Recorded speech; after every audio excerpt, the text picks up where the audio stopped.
Hello बच्चों, आज हम पढ़ रहे हैं प्रोजेक्टाइल मोशन। प्रोजेक्टाइल मोशन पढ़ने से पहले हमें थोड़ा बहुत मैं आपको बेसिक बता देता हूँ, क्योंकि ये पार्ट है काइनेमेटिक्स का। काइनेमेटिक्स में होता क्या है कि बेसिकली आप फिजिक्स की जो मोशन है, फिजिक्स यानी मैकेनिक्स है, मैकेनिक्स को आप तीन नज़रिए से पढ़ते हैं।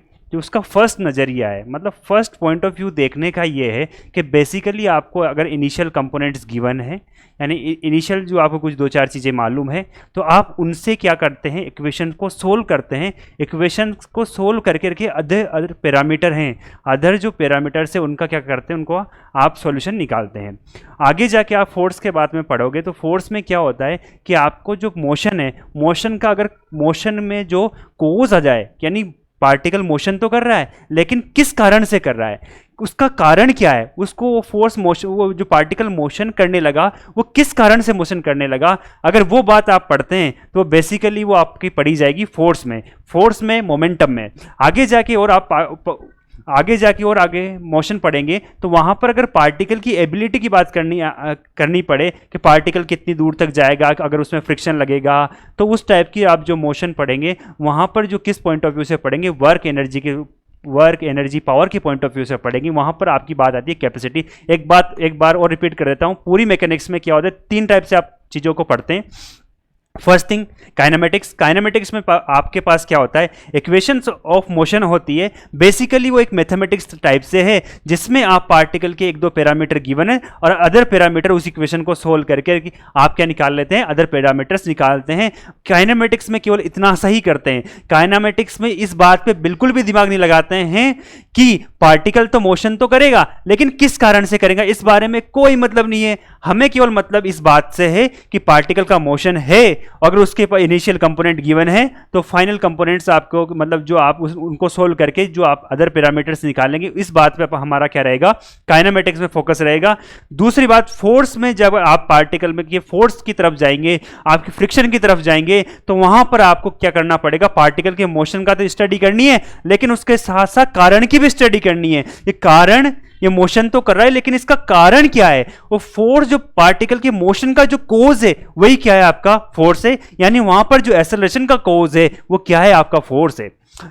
तीसरी बात मैं बोल रहा था कि तीसरा पॉइंट ऑफ व्यू हमारा पढ़ने का, वो तीसरा पॉइंट ऑफ व्यू है आपकी कैपेसिटी से, कि आपके पास कितनी पावर है, तो कितना आप वर्क कर सकते हैं। इन चीजों में आप पढ़ेंगे तो आगे जाके आप जो लास्ट चैप्टर, जो 11th क्लास का जो लास्ट चैप्टर मैकेनिक्स के, उनमें आप पावर एनर्जी वर्क के बारे में बात करेंगे। फिलहाल हम बात करते हैं काइनेमेटिक्स में। काइनेमेटिक्स में भी मैं 1D मोशन नहीं पढ़ा रहा हूं, मैं आपको पढ़ा रहा हूं 2D मोशन का एक एग्जाम्पल, प्रोजेक्टाइल मोशन, जिसमें बच्चे कंफ्यूजन में रहते हैं कि प्रोजेक्टाइल मोशन का, जैसे अगर उनके पास डायरेक्ट फॉर्मूला बेस्ड क्वेश्चन आ जाएं तो वो आसानी से सोल्व कर लेते हैं फॉर्मूले में वैल्यू पुट करके, लेकिन कई प्रॉब्लम्स ऐसी होती है जिनके फॉर्मूले आपके पास नहीं होते हैं, तो उन्हें कैसे सोल्व करते हैं। तो बच्चों, मैं आपको प्रोजेक्टाइल मोशन जो पूरी पढ़ा रहा हूं वो आप बिना फॉर्मूले के, कोई फॉर्मूला याद करने की कोई जरूरत नहीं है, आप पूरी प्रोजेक्टाइल मोशन को बिना फॉर्मूले से सोल्व कर सकते हैं। तो आइए देखते हैं कैसे।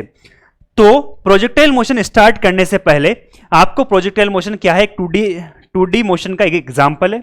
2D मोशन में आपके सर्कुलर मोशन भी एक एग्जांपल है, वैसे ही प्रोजेक्टाइल मोशन भी आपका एक एग्जांपल है। तो हमारी दूसरी बात आती है, भाई प्रोजेक्टाइल मोशन है क्या।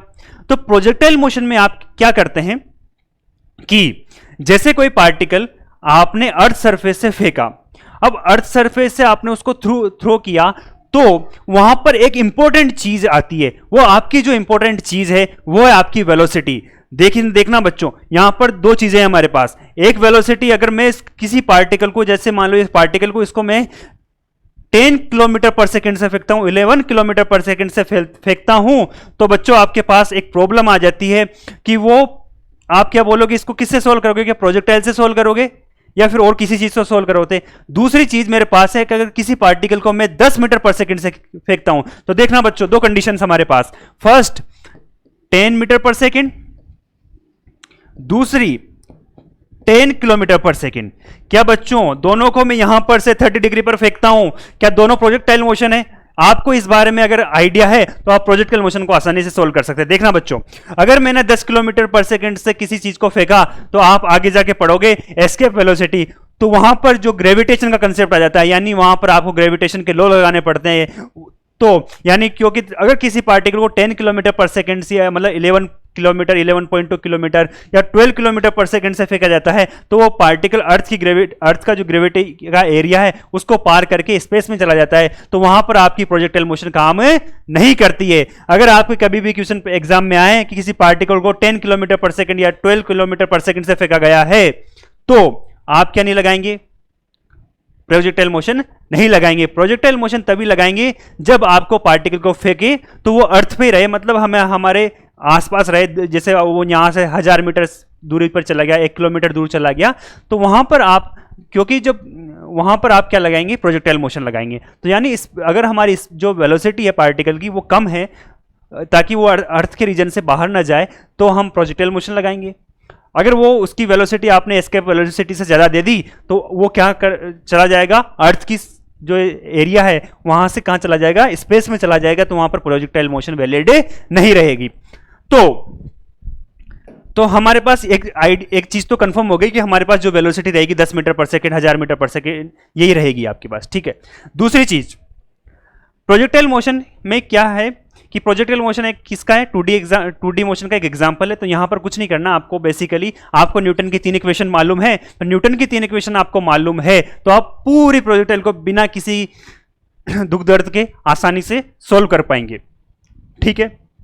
दूसरी चीज आपको यहां पर हमारे पास जो पार्टिकल प्रोजेक्टाइल मोशन में होता क्या है कि जब पार्टिकल को अपन फेंकते हैं तो वहां पर अर्थ का, क्योंकि जैसे मैंने इस पार्टिकल को फेंका, सपोज करो एक पार्टिकल को मैंने ऐसे फेंका, ठीक है, यहां से मैंने यहां तक तो जो मेरी पार्टिकल को फेंका गया है वो यहां से यहां तक तो क्योंकि मैंने उसको फोर्स अप्लाई किया है, बेसिकली फोर्स अप्लाई करके उसको पार्टिकल को मैंने फेंका है। लेकिन यहां पर मैंने बोला है आपसे काइनेमेटिक्स में फोर्स वोर्स के बारे में कोई मतलब नहीं है, क्योंकि हमें तो केवल मतलब है किससे, पैरामीटर से। अगर इनिशियल पैरामीटर पता है तो फाइनल पैरामीटर निकाल लेंगे और उनके थोड़ा कुछ जो भी आपको इक्वेशन सोल्व करनी है वो हम कर लेंगे। तो हमारे पास जैसे पार्टिकल को मैंने फेंका, तो मैं कोज की बात नहीं कर रहा हूं, तो क्या होता है जैसे पार्टिकल को मैंने फेंका तो उस पर धीरे धीरे जैसे जैसे पार्टिकल को फेंका तो उस पर एक फोर्स लगने लग जाता है, एक्सटर्नल फोर्स। उस फोर्स का नाम क्या है, ग्रेविटेशन फोर्स। वो mg यानी अर्थ उस पार्टिकल को अपनी तरफ खींचने लगती है। उस वजह से वो पार्टिकल, जैसे मैंने किसी एंगल 30 डिग्री पे फेंका या किसी भी एंगल पे फेंका, तो वो सीधा जाने के बजाय उसको जाना कैसे चाहिए था, ऐसे जाना चाहिए था। लेकिन वहां पर एक हमारे पास एक्सटर्नल फोर्स कौन आ गया, ग्रेविटी, यानी mg कहां की तरफ लगने लग गया, नीचे की तरफ। तो पार्टिकल क्या करने लगेगा, धीरे धीरे वो क्या करने लगेगा, वो अर्थ की तरफ वापस आने लगेगा और अर्थ पे आकर गिर जाएगा। इस टाइप की मोशन को हम क्या बोलते हैं, प्रोजेक्टाइल मोशन बोलते हैं। तो प्रोजेक्टाइल मोशन क्या होती है बच्चों, जब किसी पार्टिकल को किसी थीटा एंगल पर अर्थ से फेंका जाता है तो ग्रेविटी इफेक्ट में आकर वो एक पैराबोलिक पाथ को क्या करता है, फॉलो करता है और वापस अर्थ सरफेस पर आ जाता है। इसके बारे में हमें जो स्टडी करनी है वो प्रोजेक्टाइल मोशन की क्या होगी, स्टडी होगी। तो बच्चों मैं क्या बोल रहा हूं आपसे कि आपको प्रोजेक्टाइल मोशन सीखनी है तो आपको केवल न्यूटन की 3 इक्वेशन मालूम होना चाहिए। बच्चे, मैंने देखा है बच्चे अक्सर एक बात में कंफ्यूज रहते हैं कि आप बच्चों ध्यान रखना कि जी हमेशा जो एक्सेलरेशन होता है, जैसे मान लो एक बात ध्यान रखना, अगर ये वाई डायरेक्शन और ये एक्स डायरेक्शन, ये एक्स डायरेक्शन है, ये वाई डायरेक्शन है, ये वाई डायरेक्शन आपने पॉजिटिव मानी है तो इसको जे कैप लिख दिया करो, ये एक्स डायरेक्शन पॉजिटिव मानी तो इसको आई कैप लिख दिया करो, कोई दिक्कत इसमें? तो आपने अगर ये सबसे पहले प्रोजेक्टाइल मोशन को सोल्व करने से पहले मैं बता क्यों रहा हूं आपको, क्योंकि फर्स्ट चीज आप ये ध्यान रखना कि फ्रेम ऑफ रेफरेंस कौन सा चूज करना है। मैकेनिक्स में आपसे मैं बात बोल रहा हूं, अगर मैकेनिक्स पढ़ाने का मौका मिला तो मैं आपको पूरी मैकेनिक्स केवल इस बात पे डिपेंड करती है कि आपने फ्रेम ऑफ रेफरेंस कौन सा चूज किया है। अगर आपका फ्रेम ऑफ रेफरेंस जितना अच्छा होगा, जितना अच्छा सा मतलब जितना मतलब आपने सोच समझ के फ्रेम ऑफ रेफरेंस को अप्लाई लगाया है, तो उतनी ही आपकी मैकेनिक्स की प्रॉब्लम बहुत ही आसान हो जाएगी। इस बात का एग्जांपल, इस बात का प्रूफ मैं आपको लास्ट में जो पढ़ाऊंगा उस बात से दूंगा कि फ्रेम ऑफ रेफरेंस कितना इंपॉर्टेंट होता है किसी भी मैकेनिक्स की प्रॉब्लम को सोल्व करने के लिए। तो बच्चों सबसे पहले बात ध्यान रखनी है आपको, फ्रेम ऑफ रेफरेंस, यानी फ्रेम ऑफ रेफरेंस आपको कौन सा चूज करना है।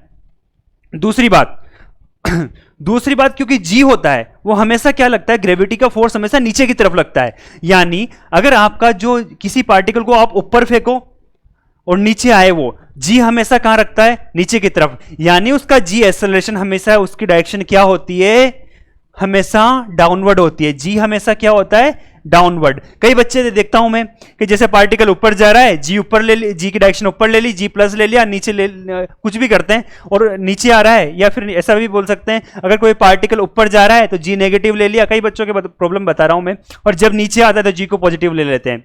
ऐसा नहीं होता है, वो डिपेंड करता है कि आपने फ्रेम ऑफ रेफरेंस कौन सा चूज किया है, केवल इस बात पर आपका वो क्या करता है, फोर्स जो है वो डिपेंड करता है। और आपका जी हमेशा आपको जी की डायरेक्शन हमेशा डिफाइन रहनी चाहिए, वेल डिफाइन रहनी चाहिए, तो आपकी कोई प्रॉब्लम नहीं होगी। यानी एक्सेलरेशन की डायरेक्शन, कभी भी मैकेनिक्स में आप प्रॉब्लम सोल्व करते हैं तो एक्सेलरेशन की डायरेक्शन जरूर लिखा करें, क्योंकि जैसे मैं यहां पर एक्सेलरेशन की डायरेक्शन जी है, क्योंकि मैंने जो वाई डायरेक्शन मानी है पॉजिटिव, वो कहां की तरफ मानी है बच्चों, ऊपर की तरफ, लेकिन जी हमेशा कहां की तरफ है, नीचे की तरफ। तो बोलो जी पॉजिटिव आना चाहिए कि नहीं है, नेगेटिव आना चाहिए, तो बोलो बच्चों तो जी हमेशा क्या आएगा, माइनस जे कैप में आएगा, तो ये माइनस जे कैप में आपका क्या होगा, जी की डायरेक्शन होगी।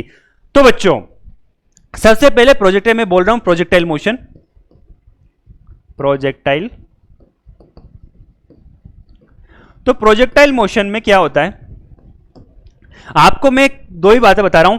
फर्स्ट, फ्रेम ऑफ रेफरेंस अच्छे से चूज कर लो। सेकंड थिंग, आपका जी हमेशा नीचे की तरफ होता है। अगर आपने वाई डायरेक्शन ऊपर की तरफ मानी है तो जी की डायरेक्शन हमेशा क्या रहेगी, क्योंकि जी तो हमेशा ग्रेविटी का फोर्स हमेशा कहां है, डाउनवर्ड ही है, तो जी की हमेशा डायरेक्शन माइंड में बिठा लेना, क्या है, नीचे की तरफ। बात इस बात पर डिपेंड करता है जी पॉजिटिव लेना है कि नेगेटिव लेना है। अगर आपने वाई डायरेक्शन को पॉजिटिव नीचे की डायरेक्शन में लिया है तो जी हमेशा क्या आ जाए, क्योंकि जी वाई अगर आपने क्या ले लिया, नीचे पॉजिटिव ले लिया, तो जी भी नीचे की तरफ है तो जी भी क्या हो जाएगा, प्लस जे के डायरेक्शन में हो जाएगा। लेकिन मैं क्या करता हूं, जे वाई डायरेक्शन को, क्योंकि आपने 10 में भी पढ़ा होगा कि वाई डायरेक्शन एक्स इधर है, वाई ऊपर है, तो वाई ऊपर है तो ऊपर वाली जे के डायरेक्शन, तो जी कहां है, नीचे की तरफ, जी नीचे की तरफ, तो जी पे क्या आएगा, बोलो बच्चों माइनस जे के आएगा कि नहीं आएगा, ठीक है। अब देखो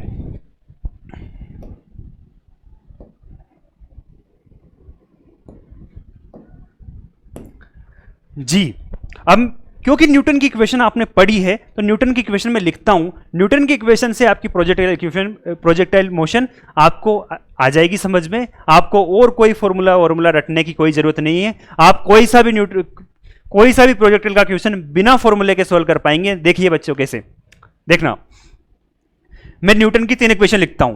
पहली इक्वेशन क्या है, v equal to u plus a t, first equation. Second equation क्या है बोलो, s equal to u t plus half a t square. Third equation क्या है बोलो, v square equal to u square plus 2as। ये आपके पास 3 equation है, 1, 2 और 3, ठीक है। तो 1, 2 और 3 ये आपके पास 3 इक्वेशन है, v equal to u plus a t, s equal to u t plus half a t square, v square equal to u square plus 2s। बच्चों यहां पर आपने देखा होगा, यहां पर आपके पास दो बहुत इंपॉर्टेंट पैरामीटर्स हैं इन इक्वेशन को सोल्व करने के लिए। फर्स्ट आपके पास इनिशियल वेलोसिटी, दूसरा एक्सेलरेशन। अगर आपको इनिशियल वेलोसिटी और एक्सेलरेशन के बारे में आइडिया हो तो आप इन इक्वेशन को आसानी से सोल्व कर सकते हैं। तो सबसे पहले हमारी पूरी मैकेनिक्स की प्रॉब्लम में आपने जितनी भी देखी होगी, आप यू और ए के बारे में सबसे पहले सोचते हैं, क्योंकि यू और ए हमारे पास क्या है, इस इन इक्वेशन के मेन इनपुट हैं। क्या है, मेन इनपुट, क्योंकि ये इक्वेशन आसानी से सोल्व हो जाएगी अगर हमारे पास यू और ए की वैल्यू हमारे पास है तो हमारे पास सबसे पहला जो हमारा मेन मोटो रहेगा कि इन इक्वेशन को सोल्व करने के से पहले कि हमारे पास इनिशियल वेलोसिटी भैया मालूम हो, क्या एक्सेलरेशन हम भैया हमें मालूम हो। अगर दोनों इनिशियल वेलोसिटी और एक्सेलरेशन हमें मालूम हुआ तो हम इन इक्वेशन को बड़ी आसानी से सोल्व कर पाएंगे। देखिए u आपके पास है, a आपके पास है, आप उसमें आपको इस इक्वेशन को सोल्व कर सकते हैं। यहां भी u है, आ रहा है, यहां भी a आ रहा है। देखो बच्चों दोनों में v आप निकाल सकते हो, s आप निकाल सकते हो, केवल आपको पास क्या निकाल सकते हो, क्या निकाल सकते हो आप, केवल आपके पास 2 पैरामीटर होना चाहिए, u और a। तो देखो बच्चों t तो आप निकाल लेंगे, तो आपके पास देखो दोनों फर्स्ट सेकंड इक्वेशन में u और a इंपॉर्टेंट पैरामीटर्स हैं। थर्ड इक्वेशन देखो, क्या u यहां भी आ रहा है, a यहां भी आ रहा है, s के बारे में आप आइडिया लगा सकते हैं। तो लेकिन तीनों इक्वेशन में जो सबसे कॉमन चीज है वो देखो, हर चीज हर इक्वेशन में u और a है। क्या है, हर इक्वेशन में u है, u और a। तो यानी हमारे सबसे इंपॉर्टेंट सबसे मेन पैरामीटर क्या हुए, इनिशियल वेलोसिटी और एक्सेलरेशन। तो यानी अगर इनके बारे में हमारे पास आइडिया है तो हम इन तीनों इक्वेशन को सोल्व करके आसानी से प्रोजेक्टाइल मोशन को सोल्व कर सकते हैं। तो एक बात और दोबारा से बोल देता हूं मैं कि आपको सबसे पहले पूरी मैकेनिक्स के लिए बोल रहा हूं कि फ्रेम ऑफ रेफरेंस आपका जितना अच्छा होगा उतनी ही आपकी प्रॉब्लम क्या हो जाएगी, बिल्कुल आसान हो जाएगी। अगर आपने फ्रेम ऑफ रेफरेंस चूज करने में गलती करी है तो आपकी प्रॉब्लम थोड़ी मुश्किल हो जाएगी, कैलकुलेशन बढ़ जाएगी। मुश्किल का मतलब कैलकुलेशन हो जाएगी, और कैलकुलेशन जब क्वेश्चन में आएगी तो आपका टाइम कंज्यूम होगा, और अगर कैलकुलेशन में आपकी क्या है, मिस्टेक के चांसेस ज्यादा रहेंगे। इस वजह से आप फ्रेम ऑफ रेफरेंस अच्छा चूज करें। दूसरी बात, जी हमेशा आपका क्या रहेगा, नीचे की तरफ रहेगा। अगर वाई डायरेक्शन को आपने ऊपर की तरफ माना है तो जी की डायरेक्शन हमेशा कहां रहेगी, नीचे की तरफ, यानी हमेशा जी की डायरेक्शन माइनस जे कैप में रहेगी। ठीक है। तीसरी बात, प्रोजेक्टाइल मोशन कुछ नहीं है। प्रोजेक्टाइल मोशन की बेसिकली क्या है, न्यूटन की इक्वेशंस को सोल्व करना है। न्यूटन के 3 इक्वेशंस, उनमें इंपॉर्टेंट पैरामीटर्स क्या हैं, यू और ए। यू और ए के बारे में अगर आपको आइडिया है तो पूरी प्रोजेक्टाइल मोशन आप आसानी से सीख सकते हैं। ठीक है। तो देखते हैं बच्चों आगे कैसे। वही डायग्राम बना लेते हैं। किसी पार्टिकल को ऐसे फेंका तो वो ऐसे जाके अर्थ सरफेस पे गिर जाएगा। ये एक्स डायरेक्शन है, ये वाई डायरेक्शन है।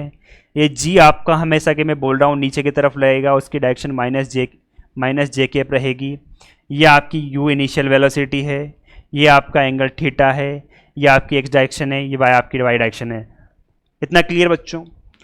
तो मैं न्यूटन की 3 इक्वेशन से लिख रहा हूँ आपको, एक्स डायरेक्शन में और वाई डायरेक्शन में। देखना, ये एक्स डायरेक्शन,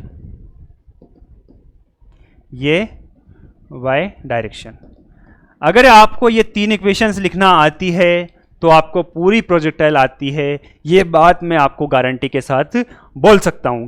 देखो ना कैसे बच्चों। पहली इक्वेशन आपकी क्या थी, v equal to u plus a t. मैं ये डायरेक्शन में किस डायरेक्शन में लिख रहा हूं, एक्स डायरेक्शन में लिख रहा हूं। तो बोलो बच्चों क्या हो जाएगी फर्स्ट इक्वेशन आपकी, v x equal to u x plus a x T.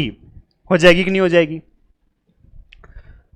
तो बोलो बच्चों, यहां पर मैं आपसे पहली शुरू से बोलता आया हूं कि हमारे पास u और a बहुत इंपॉर्टेंट पैरामीटर्स है, इनके बारे में हमारे पास आइडिया होना बहुत जरूरी है। तो मैं इधर आपके ux, और क्योंकि मैंने आपको ये इक्वेशन लिखी v equal to u x plus a x plus t, तो यहां पर मुझे इस इक्वेशन को सोल्व करना है तो मुझे क्या चाहिए, यू एक्स भी चाहिए और ए एक्स भी मुझे चाहिए। तो देखना बच्चों, बोलो बच्चों यू एक्स क्या, इस डायरेक्शन में वेलोसिटी, यू का यह x component u cos theta. बोलो डायरेक्शन, डायरेक्शन क्या लिखो कॉपी में, plus i cap. U y क्या बोलो बच्चों, ये क्या हो गया, u cos theta, x direction में इस वजह से प्लस आई कैप। ये क्या है बोलो बच्चों, you sine theta plus j के, क्योंकि इसकी डायरेक्शन यू की डायरेक्शन कहाँ है, ऊपर की तरफ है। देखो बच्चों, यू का ये वाला कंपोनेंट कहाँ है, ऊपर की तरफ है, इस वजह से इसकी डायरेक्शन यू साइन थीटा कहाँ है, अपवर्ड डायरेक्शन में। तो यू साइन थीटा क्या आ जाएगा बोलो, प्लस जे कैप आ जाएगा। ठीक है। क्या u हमारे पास इनिशियल वेलोसिटी के कंपोनेंट, इनिशियल वेलोसिटी कंपोनेंट में लिख चुका हूं, क्या इनिशियल वेलोसिटी हमारे पास लिख चुके हैं हम। क्या दूसरा इंपॉर्टेंट पैरामीटर क्या था बोलो बच्चों, एक्सेलरेशन था कि नहीं था? अगर एक्सेलरेशन था तो मुझे एक्सेलरेशन लिखना जरूरी है कि नहीं है? तो देखो x ए वाई। बोलो बच्चों एक बात ध्यान रखना, आपने 9th क्लास में पढ़ी होगी, 9th क्लास में पढ़ा होगा आपने कि जब भी कोई पार्टिकल के पास एक्सेलरेशन आता है उसके ऊपर, जब भी पार्टिकल के पास एक्सेलरेशन आएगा उसके ऊपर कभी ना वो एक्सेलरेशन किसी ना किसी फोर्स की वजह से ही आएगा। ठीक है। क्या एक्स डायरेक्शन में मुझे ऐसा कोई बता दो, क्या एक्स डायरेक्शन में कोई फोर्स लग रहा है क्या? एक्स डायरेक्शन में नेट फोर्स 0, तो एक्स डायरेक्शन का एक्सेलरेशन भी 0। वाई डायरेक्शन में बताओ कौन सा फोर्स लग रहा है, ग्रेविटी का फोर्स लग रहा है। वो अर्थ अपनी सरफेस की तरफ, अर्थ अपने सेंटर की तरफ उस पार्टिकल को खींच रही है, उस वजह से उसमें एक एक्सेलरेशन आ रहा है, क्योंकि फोर्स लग रहा है तो क्या आएगा, एक्सेलरेशन आएगा। तो वो एक्सेलरेशन कितना आता है, अर्थ कितना एक्सेलरेशन से किसी पार्टिकल को खींचता है, कितने एक्सेलरेशन से, वो जी एक्सेलरेशन से किसी पार्टिकल को अपनी तरफ खींचता है। तो ए वाई की वैल्यू कितनी आ जाएगी बोलो, जी, लेकिन डायरेक्शन क्या है, माइनस जे के। क्या इतना क्लियर है? ये सारी वैल्यू, ये आपको दो, मैंने आपसे फर्स्ट क्लास स्टार्टिंग में बोला था कि यू और ए बहुत इंपॉर्टेंट पैरामीटर्स है किसी भी प्रॉब्लम को सोल्व करने के लिए, बात ध्यान रखना, ठीक है।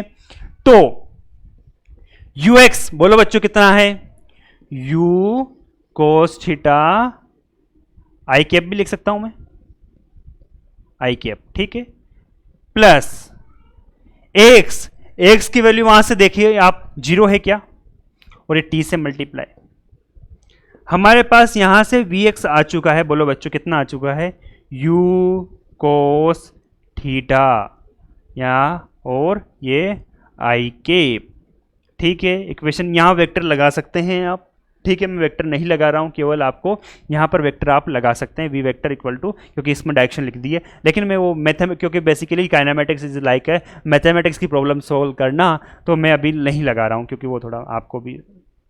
तो इक्वेशन फर्स्ट ए लिख रहा हूं मैं, क्या इसमें कोई प्रॉब्लम है आपको? देखिए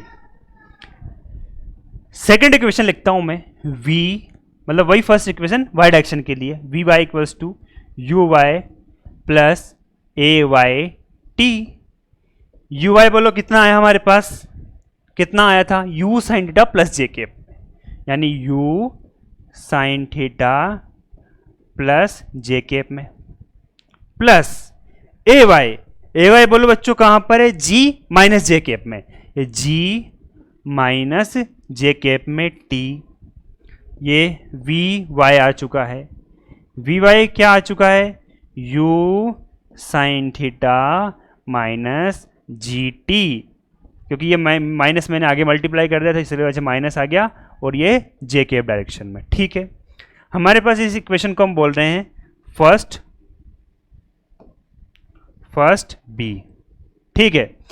तो यहां से हमें दो चीजों का आइडिया लगता है, समझना इन इक्वेशंस को। Vx है हमारे पास, वो u cos थीटा है, यानी Vx में आपको कोई अगर u cos थीटा जितना ही था, फाइनल वेलोसिटी क्या थी उतनी ही है, यानी x डायरेक्शन में आप कहीं चले जाइए, आपका x डायरेक्शन की वेलोसिटी चेंज नहीं होने वाली है, क्योंकि वो क्या है, उसमें कोई फैक्टर जो आ रहा है वो चेंज नहीं करेगा। तो Vx हमारे पास क्या रहेगा, कांस्टेंट रहेगा, वो कितना रहेगा, u cos थीटा के बराबर रहेगा। उसी प्रकार वी वाई जो आया हमारे पास u sine theta minus g T आया, कितना आया, u sine theta minus g T, यानी u साइन थीटा तो क्या था आपका इनिशियल वेलोसिटी, लेकिन उसमें एक फैक्टर आने लग गया, वो फैक्टर वो क्या है, वो फैक्टर चेंज हो रहा है। क्यों बोलो बच्चों चेंज क्यों हो रहा है, क्योंकि जैसे जैसे टाइम की वैल्यू चेंज होगी, क्योंकि टाइम तो बढ़ता ही जा रहा है, और टाइम की जैसे जैसे वैल्यू चेंज होगी तो आपका ये जीटी फैक्टर भी क्या होगा, चेंज होगा, और जीटी फैक्टर जब आपका चेंज होगा तो आपका वी वाई वेलोसिटी भी आपकी क्या होगी बोलो बच्चों, चेंज होगी कि नहीं होगी, यानी आपकी वी वाई वेलोसिटी क्या रहेगी, पूरे मोशन के दौरान चेंज होती रहेगी, लेकिन आपकी एक्स वाली वेलोसिटी चेंज नहीं होगी, ठीक है। ये आप नोट कर लेना, ठीक है। तो मैं y डायरेक्शन में लिख रहा हूं, अब सेकंड इक्वेशन लिख रहा हूं मैं, कौन सी लिख रहा हूं, सेकंड इक्वेशन x डायरेक्शन में क्या थी, फिगर पीछे वाला नोट करके रखना आप, वो ये क्या थी, s equal to u t plus half a t square, तो x equal to u s क्या हो गया यहां पर, x डायरेक्शन में मैंने क्या ले लिया, x ले लिया है ना, तो u x t plus half a x t square, ठीक है। ऐसे ऐसे वाई डायरेक्शन में ये एक्स डायरेक्शन में, वाई डायरेक्शन में क्या हो जाएगा, y equal to u y t plus half a y t square, कितना क्लियर है दोनों बच्चों, देखना वहां पर आपने x फर्स्ट जो मैंने वहां पर कॉर्नर में लिखे थे ux की वैल्यू क्या थी बोलो, u cos थीटा, t यही था ही सही, इतना क्लियर है। एक्स, एक्स बोलो बच्चों, वहां लिखा था पिछले स्लाइड में, देखा होगा आपने, वो क्या था, 0 था, तो ये प्लस 0, तो 0 को आप t से मल्टीप्लाई करोगे, t स्क्वायर से हाफ से मल्टीप्लाई करोगे तो 0 ही आ जाएगा। तो x इक्वल टू आपके पास आ जाएगा u cos theta multiply by t, equation second A. y में देखना, y में uy क्या था आपका, u साइन थीटा था कि नहीं था, तो u साइन थीटा और ये t, okay, plus half a y बोलो बच्चों कितना था, g, लेकिन कहां पर, माइनस जे कैप में, और टी स्क्वायर, ये u साइन थीटा है, उसकी डायरेक्शन में लिख दूं यहां पर जे कैप, तो u साइन थीटा जे कैप डायरेक्शन में, g minus j cap direction में, तो जो y आएगा तो वो क्या आएगा, u sine theta t minus half g t square, ये माइनस मैंने यहां ले लिया है, और ये जे कैप, क्योंकि ये जे कैप बाहर निकल जाएगा तो इसको मैं जे कैप यहां लिखता हूं, ठीक है। ये आपके पास y आ गया, यानी सेकेंड बी इक्वेशन आ गई आपके पास, ठीक है, कोई इश्यू। यहां पर क्या हो रहा है बच्चों, x बढ़ना भी चाहिए, जैसे जैसे टाइम बढ़ेगा x बढ़ता जा रहा है, y देखो y टाइम के साथ t minus half g t square आ रहा है, जैसे जैसे टाइम बढ़ेगा वैसे वैसे आपकी एक बार तो वैल्यू बढ़ती जाएगी y की, और एक टाइम के बाद आपके टाइम की वैल्यू घटती जाएगी, तो आपके पास ये y आएगा, ठीक है, y डायरेक्शन में। थर्ड इक्वेशन क्या थी बोलो, मैं थर्ड इक्वेशन लिखता हूं x डायरेक्शन में, x डायरेक्शन में, ठीक है, क्या आएगी बोलो बच्चों, वी एक्स का square equal to u x का स्क्वायर प्लस 2ax और x, v square equal to u square plus 2as होती है ना, ठीक है। तो यू एक्स आपका क्या था बोलो, यू कोस्ट थीटा का स्क्वायर, क्या बोलो x क्या था 0, तो ये पूरा फैक्टर कितना हो जाएगा 0, यानी वी एक्स का स्क्वायर क्या आ जाएगा आपके पास, यू कोस थीटा का whole square, equation 3a।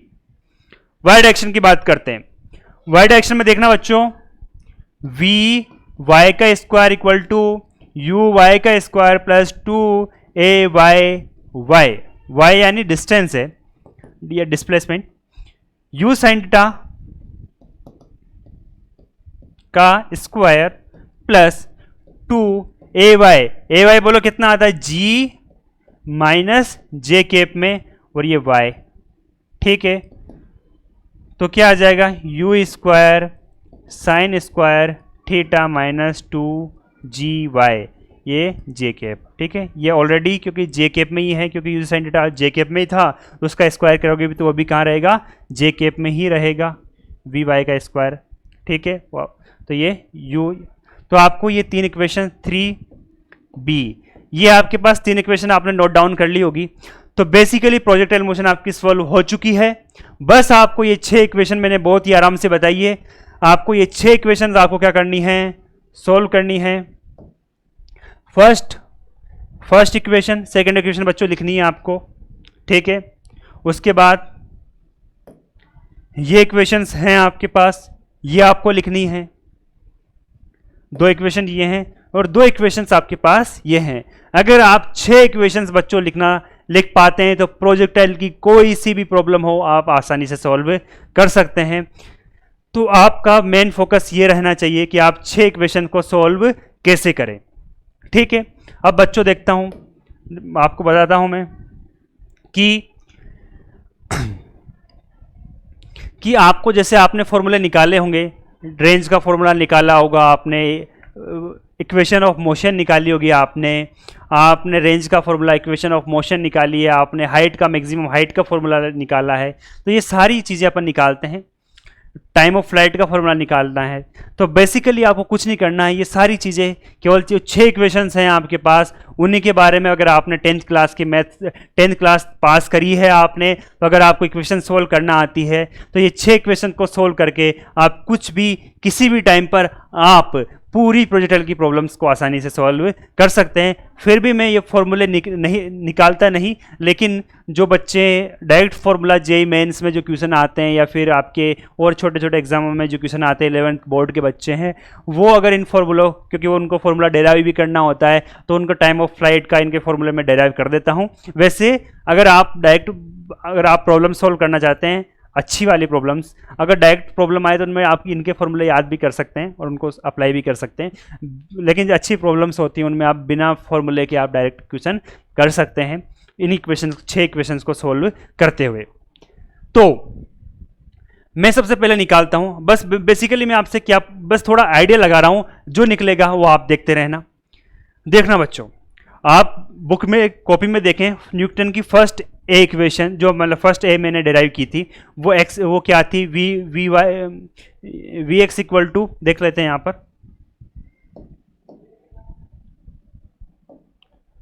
First equation ये थी, तो मैं आइडिया बता रहा हूं आपको। देखो बच्चों, यहां पर फर्स्ट इक्वेशन में आपको ये पूरी कांस्टेंट है, कोई ज्यादा सोचने की जरूरत नहीं है। V y second first b equation में आप थोड़ा सा सोच सकते हैं, क्योंकि आप जब मैक्सिमम पॉइंट पर, जब मैक्सिमम हाइट पर जाएंगे, क्योंकि पार्टिकल के पास यहां पर जो कंपोनेंट रहेगा वो ओनली और ओनली वी एक्स कंपोनेंट रहेगा। वी वाई कंपोनेंट जीरो हो चुका होगा, क्योंकि अगर वी वाई कंपोनेंट जीरो इसलिए हो चुका होगा क्योंकि अगर पार्टिकल यहां से ऊपर तो जाएगा नहीं, ऊपर की तरफ कौन लेके जा रहा है, वी वाई लेके जा रहा है कि नहीं जा रहा, तो वी वाई ऊपर की तरफ ले जा रहा है, क्योंकि यहां पर तो सबसे मैक्सिमम पॉइंट पे पहुंच गया, इसके ऊपर पार्टिकल नहीं जाएगा, इसके ऊपर पार्टिकल नहीं जाएगा, तो बोलो वी वाई कंपोनेंट जीरो हो चुका होगा कि नहीं हो चुका होगा। तो फर्स्ट थिंग आप यहां से सोल्व कर सकते हैं, फर्स्ट थिंग आप इक्वेशन को सोच सकते हैं कि यहां पर इस पॉइंट पर वी वाई की जो वैल्यू होगी वो जीरो हो जाएगी, तो u sine theta equal minus g t equal to zero आ जाएगा। तो मैं आपके लिए दोबारा से ये, वो आपने लिख लिया होगा, आप बाद में आप जो लिखने के बाद वहाँ सोल्व कर लेना। मैं आपको 2-4 फॉर्मूले या 2-4 आइडिया बता रहा हूँ कैसे सोल्व कर सकते हैं। तो यहाँ पर देखो, हाईएस्ट पॉइंट पर 8, इस पॉइंट को आप ओ बोल दो, इस पॉइंट को आप पी भी बोल सकते हैं, 8 पॉइंट पी। 8 पॉइंट पी पर क्या होगा, यू वाई कितना वी वाई कितना हो चुका होगा, जीरो हो चुका होगा कि नहीं हो चुका होगा। वी वाई आपका जीरो हो चुका है, ये मैं केवल आइडिया बता रहा हूं आपको, ये कोई ऐसा फॉर्मूला वगैरह नहीं है, मैं केवल आइडिया बता रहा हूं आपको।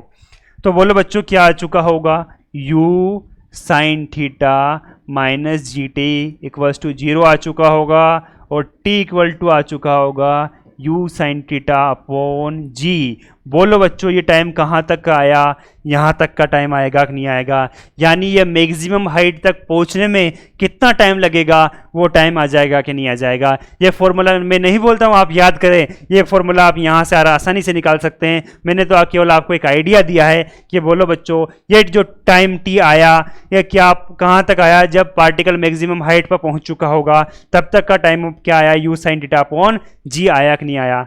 और आगे बात करते हैं, मैं आइडिया दे रहा हूं आपको, आप लिख भी सकते हैं, कोई इश्यू नहीं है। देखना बच्चों, और आगे यहां पर से आइडिया मैं बाद में लगाऊंगा, इस इक्वेशन की बाद में बात करते हैं।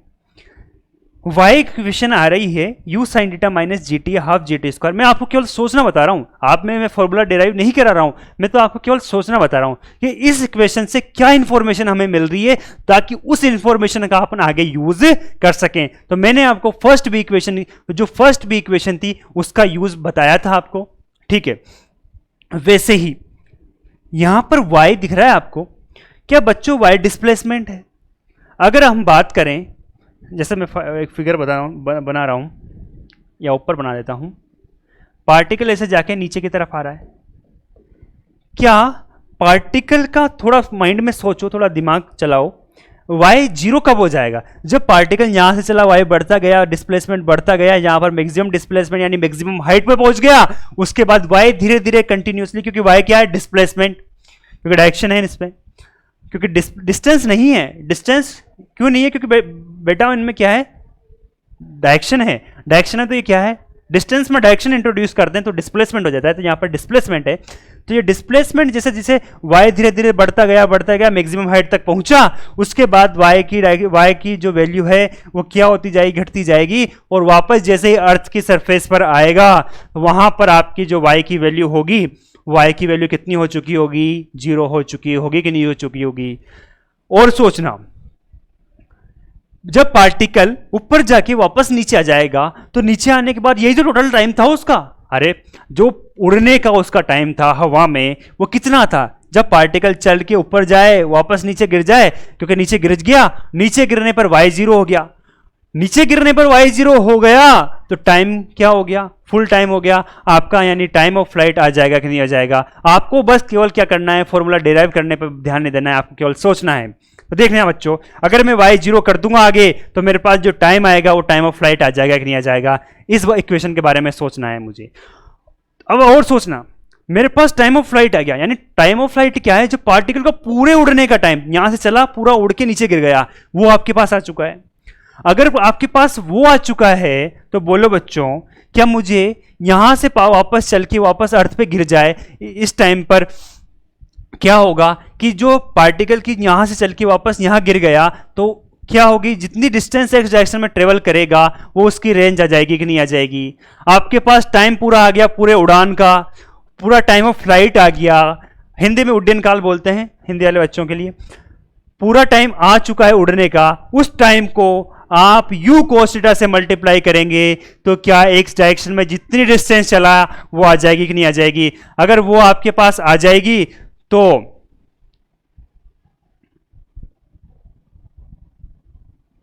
आपके पास वो आ जाएगी, एक मिनट,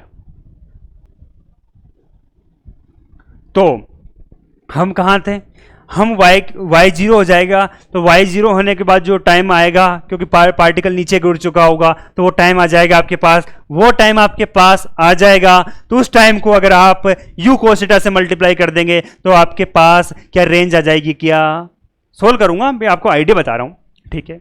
तीसरी चीज, 3 आइडिया हो चुके हैं हमारे पास, 4th आइडिया क्या है, देखना बच्चों, क्या इस आइडिया से कोई आइडिया लग रहा है, इस इक्वेशन से कोई आइडिया नहीं लग रहा है, वो तो वही आ गया first equation, Vx equal to u cos theta आ जाएगी।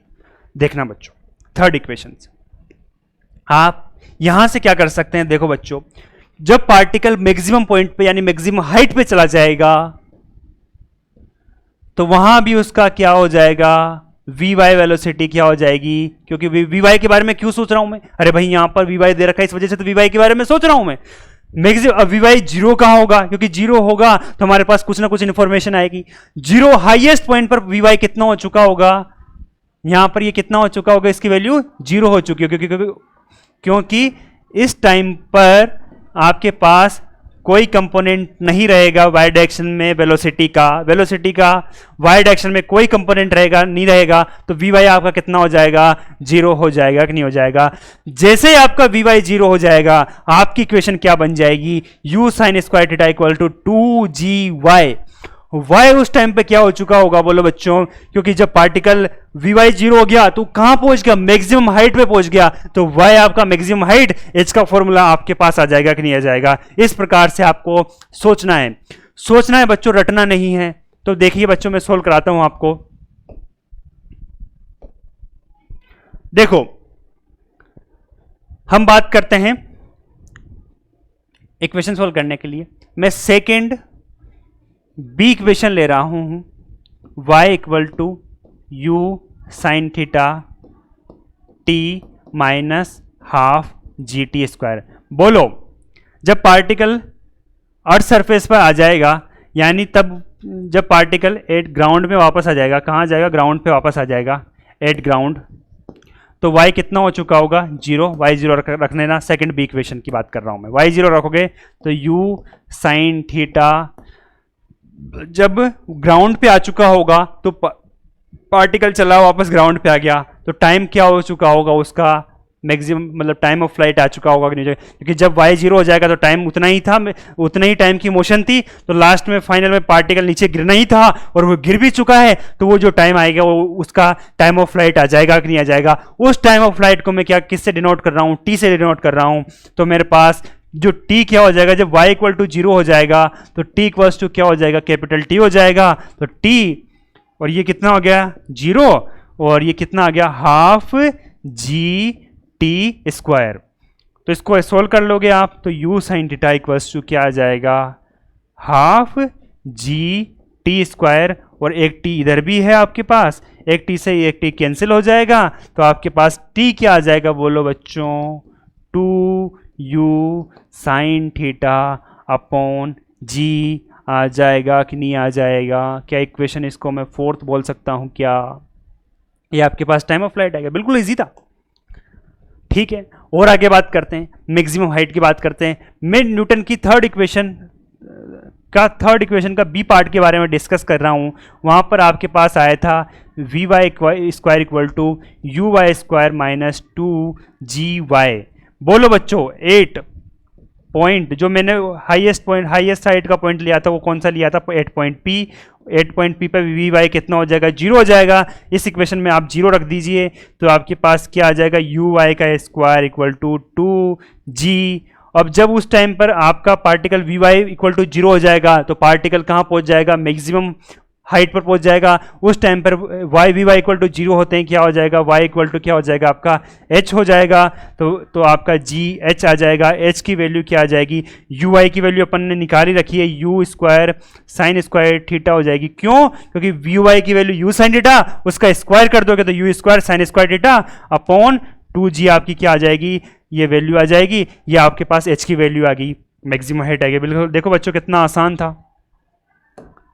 h निकाल लिया आपने, h निकाल लिया आपने, टाइम ऑफ फ्लाइट निकाल लिया, और बच्चा क्या, रेंज बचा है। रेंज के लिए आप देखना सेकेंड बी इक्वेशन देखना, उसमें क्या था, x equal to u cos theta into t. जब पार्टिकल नीचे गिर जाएगा तो t equal to at ground,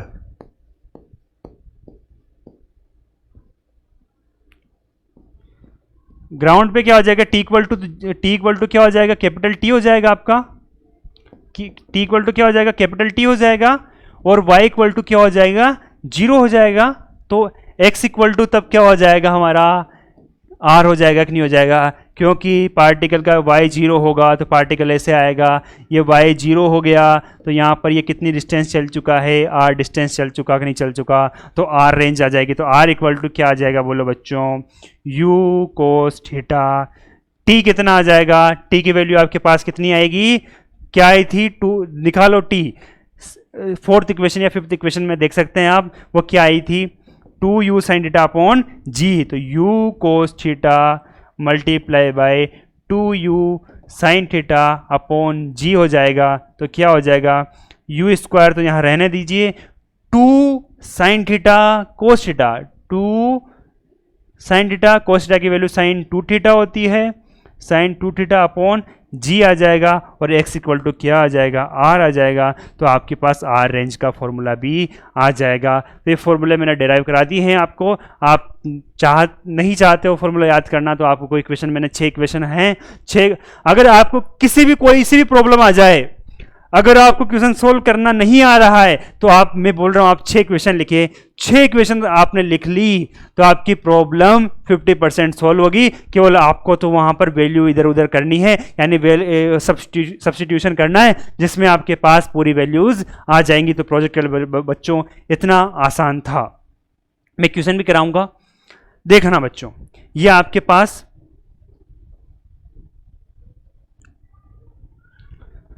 उसके बाद हम एक चीज़ और बाकी है हमारे पास, हमें इक्वेशन ऑफ मोशन निकालनी थी, क्योंकि हमारे पास देखना बच्चों, सेकंड बी इक्वेशन निकालना आप, y इक्वल टू क्या आ जाएगा, u sine theta T minus half g t square. T की वैल्यू आप निकालना, ये तो सेकंड बी इक्वेशन, टी की वैल्यू सेकंड ए से, टी इक्वल टू आ जाएगा x upon you cos theta. ये वैल्यू इसमें पुट कर रहा हूं मैं, ठीक है, u साइन थीटा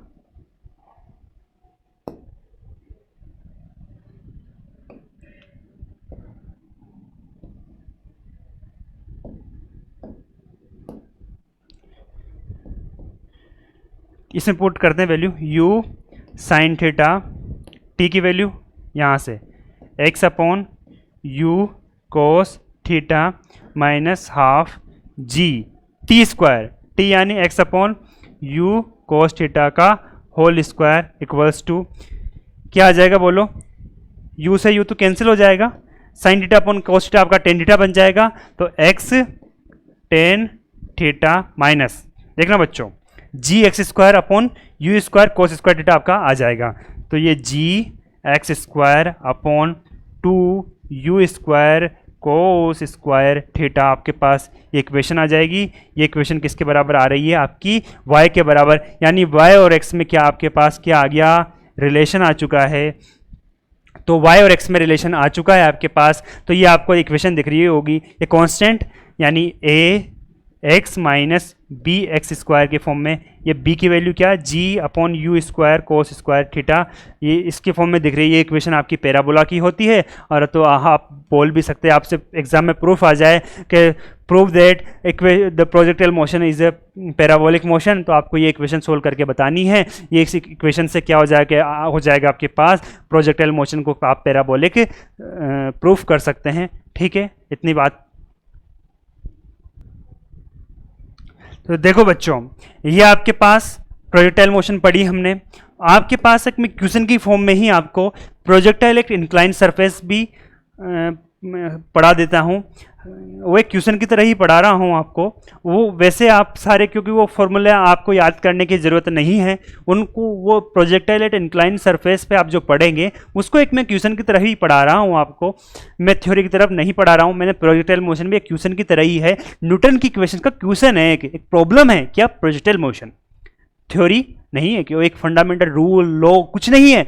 एक तो ये तो क्या है, उसका आपने न्यूटन की इक्वेशन का एक क्वेश्चन है, उसी टाइप से एक क्वेश्चन आपको उस टाइप से बता रहा हूं मैं, आप उसको भी आप कैसे सोल्व करते हैं देखना बच्चों, बिल्कुल बेसिक से।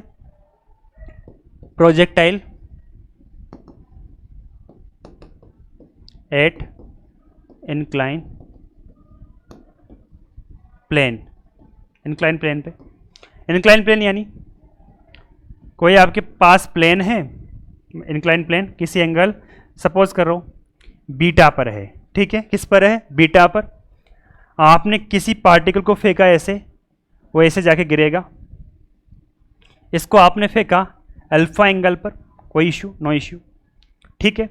ये आपके पास प्रॉब्लम है, किसी पार्टिकल को u वेलोसिटी से आपने इंक्लाइन सरफेस पर अल्फा एंगल पर आपने किसी पार्टिकल को फेंका, इसके बारे में ये क्वेश्चन है आपको। यहाँ पर टाइम ऑफ फ्लाइट, रेंज, जो भी आपसे पूछे वो आप निकाल सकते हैं। देखना कैसे बच्चों, देखना तो हमारे पास, मैंने सबसे पहले आपसे, मैं फर्स्ट पूरी प्रोजेक्टाइल में स्टार्टिंग जब से की थी तब से मैं केवल एक ही बात बोलता आया हूँ आपको, वो बात क्या थी, frame of reference. Frame of reference आप चाहो तो कितने फ्रेम ऑफ रेफरेंस चूज कर सकते हैं, और आप अगर आपको रियल में प्रोजेक्टाइल मोशन सीखना है तो आप क्या करना आपको इसको अलग अलग रेफरेंस, फ्रेम ऑफ रेफरेंस में लेना, और आप प्रोजेक्टाइल मोशन सोल्व करना, और फिर वीडियो पर कमेंट करना। अगर जो भी इस सरफेस, इस इंक्लाइन सरफेस को अलग अलग फ्रेम ऑफ रेफरेंस अपने हिसाब से चूज करके सोल्व करेगा, फिर कमेंट करना, तो आपको, फिर आपको मैं बोल रहा हूँ, आपको मेरी गारंटी दे रहा हूँ कि आपको प्रोजेक्टाइल मोशन आपको कोई जिंदगी में कभी नहीं भूलेंगे आप। तो देखना कैसे, सपोज करो मैं कि क्या क्या मेरे पास फ्रेम ऑफ रेफरेंस हो सकते थे, मैं इस डायरेक्शन को y ले लेता, इस डायरेक्शन को x ले लेता, मेरी जो मोशन है वो कहाँ से स्टार्ट हो जाती है, यहाँ से, और फिर पार्टिकल ऐसे चला जाता है, एक फ्रेम ऑफ रेफरेंस। ऐसे भी कर सकते हैं, करना अगर आपकी इच्छा हो। दूसरा फ्रेम ऑफ रेफरेंस ये भी ले सकता था, मैं x इधर ले लेता, y इधर ले लेता, और पार्टिकल यहाँ से फेंका और ऐसे फेंका, ये इंक्लाइन प्लेन था आपका, ऐसे फेंका, ऐसे भी आप ले सकते थे, ठीक है। मैं फ्रेम ऑफ रेफरेंस जो चूज कर रहा हूँ वो इस प्रकार से चूज कर रहा हूँ कि x डायरेक्शन को मैं ये मान रहा हूँ, y डायरेक्शन को मैं ये मान रहा हूँ। मैं ये प्रॉब्लम इस वाले से भी सोल्व करा सकता था, लेकिन मैंने ये बोला था आपसे कि आपको फ्रेम ऑफ रेफरेंस चूज करना आना चाहिए। फ्रेम ऑफ रेफरेंस आपको चूज करना आएगा तो आप मैकेनिक्स की बहुत अच्छी अच्छी प्रॉब्लम्स भी आप बहुत आसानी से सॉल्व कर पाएंगे। तो मैंने एक्स डायरेक्शन ये चूज कर ली, वाई डायरेक्शन ये चूज कर ली। अब मेरे को आइडिया लगाना है एक्सेलरेशन के बारे में। क्यों भाई आइसोलेशन के बारे में आइडिया क्यों लगा रहा हूं मैं? अरे भाई मैंने बोला तो था आपसे कि हमारे पास अगर किसी भी प्रोजेक्टाइल मोशन को सॉल्व करना है तो दो चीजें हमारे पास होना बहुत जरूरी है। बहुत जरूरी है कि नहीं है? बोलो कौन सी जरूरी है? पहली तो हमारे पास इनिशियल वेलोसिटी यू के बारे में कुछ आइडिया हो, फिर हमारे पास एक्सेलरेशन के बारे में कुछ आइडिया हो, तो हम क्या कर पाएंगे? प्रोजेक्टाइल मोशन को सॉल्व कर पाएंगे। देखना कैसे, देखो बच्चों, एक्स डायरेक्शन को मैंने इस डायरेक्शन में माना है, वाई को यहां माना है, ठीक है। मैं यू एक्स और मैं आगे जाके मैं सबसे पहले क्या लिखता हूं? यू एक्स और यू वाई के बारे में आइडिया लगा रहा हूं। आइडिया लगा रहा हूं मतलब उसको लिख रहा हूं मैं। यू एक्स जो हमारे पास है, यू एक्स क्या है बोलो बच्चों? यू का, यू वेलोसिटी का एक्स डायरेक्शन जो मैंने मानी है, जो मैंने अज्यूम की है, जो मैंने फ्रेम ऑफ रेफरेंस चूज किया है, उसकी एक्स डायरेक्शन में जो इनिशियल वेलोसिटी है वो क्या है बोलो बच्चों? यू एक्स है कि नहीं है? तो यू एक्स क्या है बोलो? यू कोस अल्फा है कि नहीं है? कोई प्रॉब्लम? You cos alpha. क्या ये डायरेक्शन पॉजिटिव है तो क्या मेरी यू वेलोसिटी भी पॉजिटिव डायरेक्शन में ही है? अरे है कि नहीं है? तो मेरी बोलो बच्चों ये प्लस आई कैप में लिख सकता, नहीं लिख सकता? वैसे के वैसे हम यू आई का आइडिया लगा रहे हैं। यू वेलोसिटी का वाई डायरेक्शन में कंपोनेंट बोलो बच्चों यू साइन अल्फा है कि नहीं है? है नहीं है? है। तो मैं क्या लिखता हूं? You sine alpha plus j cap. क्या इसमें कोई आपको कंफ्यूजन? तो मैंने आपसे प्रोजेक्टाइल स्टार्ट करने से पहले दो बातें बोली थी। फ्रेम ऑफ रेफरेंस चूज करना मैंने चुन लिया है। दूसरी बात मैंने बोली थी एक्सेलरेशन और वेलोसिटी। तो वेलोसिटी, इनिशियल वेलोसिटी में आप लिख चुका हूं। अब मेरे पास मुद्दा आता है, मेरे पास जो लास्ट प्रॉब्लम इस प्रोजेक्टाइल मोशन को सोल्व करने के पहले बची है वो हमारे पास क्या बची है कि एक्सेलरेशन का आइडिया लगाया जाए, एक्सेलरेशन के बारे में सोचा जाए। तो वो देखना बच्चों, एक्सेलरेशन के बारे में कैसे सोचा जाए। तो एक्सेलरेशन जी तो हमेशा बिल्कुल नीचे की तरफ होता है, जी आपका हमेशा क्या रहेगा? नीचे की तरफ। इसमें कोई प्रॉब्लम? अब मेरे को, अरे भाई मैंने एक्स वाई डायरेक्शन और वाई डायरेक्शन अपने आप चूज कर ली, मेरे को न्यूटन की इक्वेशन सोल्व करनी है, तो वहां पर यू एक्स हमारे पास है, तो वहां पर एक्स डायरेक्शन में एक्सेलरेशन भी चाहिए, वाई डायरेक्शन में एक्सेलरेशन चाहिए, तभी तो भाई तो इक्वेशन सोल्व कर पाएगा। अरे कर पाएगा? नहीं कर पाएगा। तो मेरे पास दो चीजें, एक्स डायरेक्शन में मुझे एक्सेलरेशन मिल जाए, वाई डायरेक्शन में मुझे एक्सेलरेशन मिल जाए, तो मेरा काम बनेगा कि नहीं बनेगा? तो देखो काम बनाने के लिए तो हम एक्स डायरेक्शन में एक्सेलरेशन लिखते हैं, वाई डायरेक्शन में एक्सेलरेशन लिखते हैं। ये बोलो बच्चों जी। वाई डायरेक्शन के पैरेलल एक लाइन खींची और एक्स डायरेक्शन के पैरेलल मैंने एक लाइन खींची। ये एंगल आप देखोगे, इसका थोड़ा आइडिया लगाना यहां पर, आप थोड़ा सोचना। ये एंगल बीटा था, ये भी बीटा होगा, और ये भी इस प्रकार से आप पैरेलल बना दोगे तो ये एंगल भी बीटा होगा। आप देखना बच्चों, ये जैसे ये ट्राइंगल है, ये बीटा है, ये एक है, ऐसे एक ये एंगल भी क्या होगा आपका? बीटा होगा। कैसे होगा बोलो बच्चों? ये 90 माइनस बीटा और एक दूसरे के परपेंडिकुलर है तो ये बीटा हो जाएगा। ये बीटा आपका एंगल हो गया, ठीक है। तो आपके दो कंपोनेंट आ गए जी के, जी कोस बीटा, और ये वाला कंपोनेंट आ गया आपका जी साइन बीटा।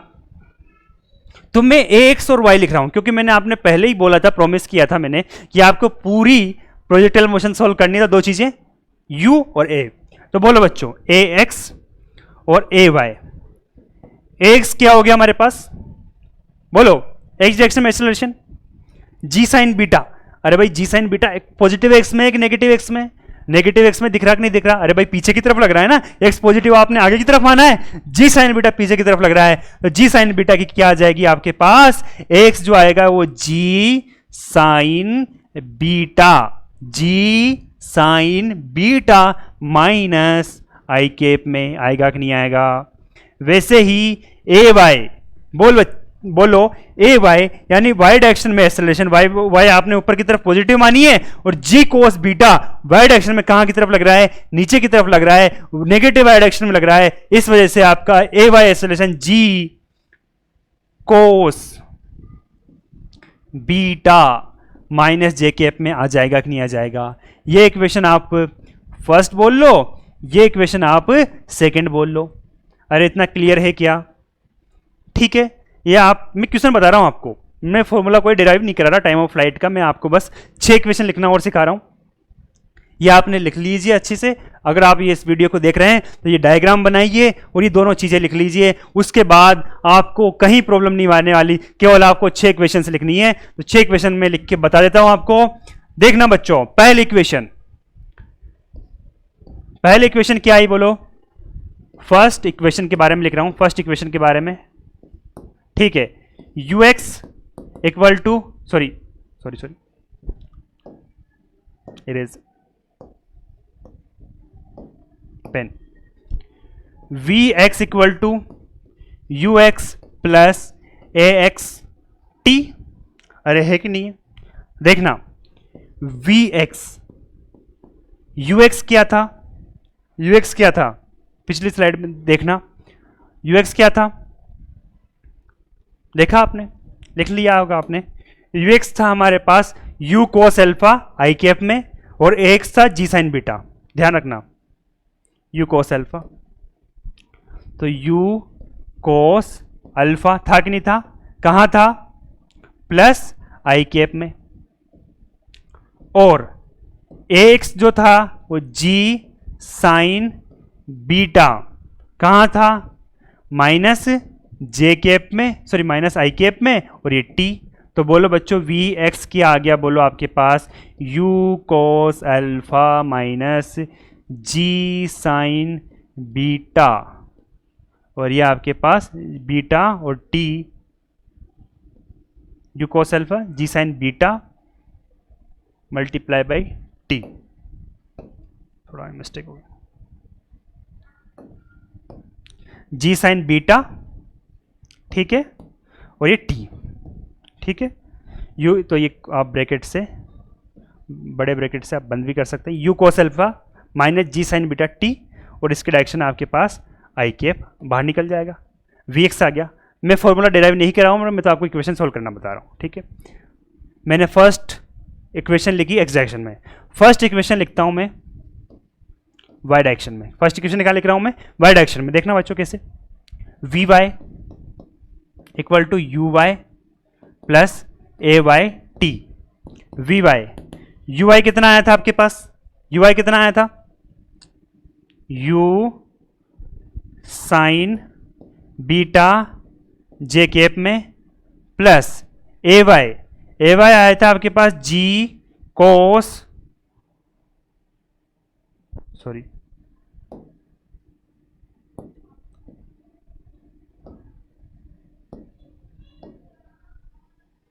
देख लो बच्चों, यू वाई आपके पास आया था यू साइन अल्फा, है ना? तो यू साइन अल्फा, ठीक है, और ये आपके पास ए वाई क्या आया था? G cos beta minus j cap. ठीक है, तो आपके पास वी वाई आ जाएगा u sine alpha minus g cos beta, और ये टी, और ये टी से मल्टीप्लाई भी, और ये पूरा जे कैप में आप क्या कर दोगे? पैक कर दोगे। ये इक्वेशन आपके पास फर्स्ट ए आ गई, ये इक्वेशन आपके पास फर्स्ट बी आ गई। दोनों बच्चों बोलो बच्चों, इसमें कोई प्रॉब्लम हो तो आप बोलो, कोई प्रॉब्लम है? आप यहाँ से यू एक्स कहीं जीरो हो जाए तो आप इसको जीरो करके आप टी के बारे में आइडिया लगा सकते हैं। वी वाई कहीं जीरो हो रहा हो, ऐसी कोई प्रॉब्लम दिख रही हो आपको अलग अलग प्रॉब्लम्स में, आप वी वाई को जीरो करके टी का आइडिया लगा सकते हो। आपको अल्फा बीटा में रिलेशन निकालना हो वो आप यहाँ से निकाल सकते हो। अब केवल मैंने ये इक्वेशन सोल्व कर दी, अब आपका काम कितना सा बचा है? 10th क्लास का काम बचा है, 6th क्लास का काम बचा है, आपको केवल इक्वेशन सोल्व करनी है। सेकेंड इक्वेशन में मैं आपको लिख के बता देता हूं। सेकेंड इक्वेशन क्या है? सेकेंड इक्वेशन में क्या था? Second, x equal to u x t plus half a x t square. U x कितना आया था बोलो बच्चों आपके पास? Alpha,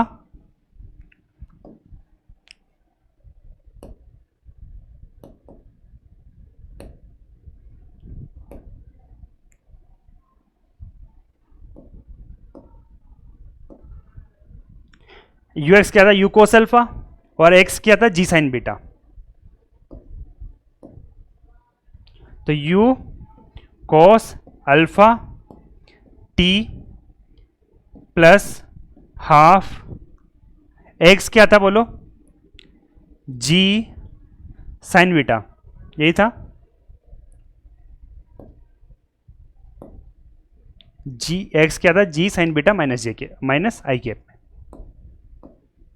g sine beta minus आई कैप में, ठीक है। और ये टी स्क्वायर है, और ये किस में था, ये भी किस में था, ये आई कैप में है ना। तो क्या आ जाएगा बोलो, u cos alpha minus half g sine beta t square x, और ये आई कैप। क्या इस इक्वेशन सॉल्व करने में कोई प्रॉब्लम है आपको? अगर आपको एक्स निकालना है, आपको टाइम दे दिया कि भाई सॉरी यहाँ टी भी आएगा, अल्फा टी, ये कोस अल्फा है ना। तो आपको अगर टी मालूम है कि कितने टाइम बाद वो नीचे गिर जाएगा, तो आप एक्स का आइडिया भी यहाँ से लगा सकते हैं, ठीक है। वाई के बारे में बात करता हूँ। सेकंड इक्वेशन वाई डायरेक्शन में है ना, सेकंड इक्वेशन किसमें, वाई डायरेक्शन में। 6 इक्वेशन बता रहा हूँ, 6 इक्वेशन सोल्व करनी है आपको, आपकी प्रोजेक्टेड मोशन आसान। y equal to u y t plus half a y t square. U y क्या आया था बोलो बच्चों, u sine alpha plus j k t plus half a y कितना आया था, वो आया था आपके पास g cos beta minus j cap. देख सकते हैं आप, a y g cos beta minus j cap, u sine alpha और जी कोस बीटा।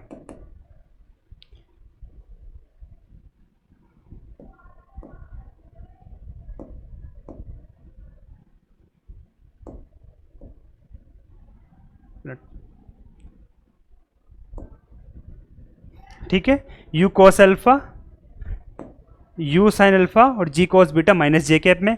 तो आपके पास y जो आएगा वो आ जाएगा u sine alpha T minus half g T G cos beta t square, और ये जे तो क्या निकल जाएगा, बाहर निकल जाएगा, ठीक है। ये इक्वेशन आपके पास आ जाएगी सेकेंड बी, ठीक है, इसमें कोई इश्यू नहीं। वैसे ही आप लिखते जाना बच्चों साथ में। थर्ड इक्वेशन के बारे में बात करें, थर्ड इक्वेशन में जो आपके पास था वी एक्स का square equal to u x square plus two a x x, u x का स्क्वायर यानी क्या था, यू कोस अल्फा का whole square plus two x की वैल्यू आई थी आपके पास g sine beta minus i cap, और ये एक्स का एक्स ही। तो आपके पास जो आ जाएगा u square cos square alpha minus two g sine beta और एक्स, ठीक है।